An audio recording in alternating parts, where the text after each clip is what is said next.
sont de véritables génies. C'est incroyable. Salut Blas, tu viens d'où? Attends, quoi? Ce que je veux dire, c'est... Savez-vous d'où nous venons?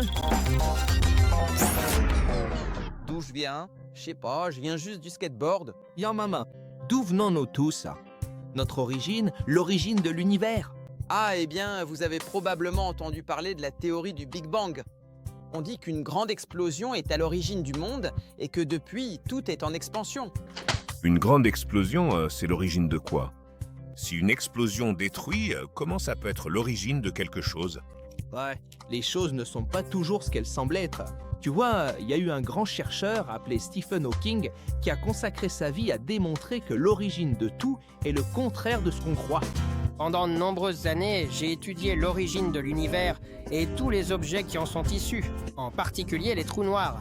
Stephen Hawking a dû surmonter de nombreuses difficultés dans sa vie pour pouvoir étudier et faire de la recherche.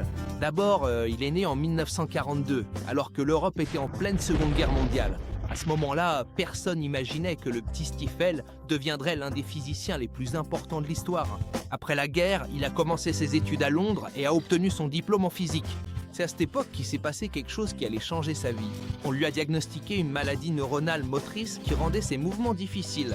Cependant, la maladie ne l'a pas empêché de garder sa passion pour l'étude et la recherche, et il a continué malgré le fait que son corps devenait chaque jour plus immobile.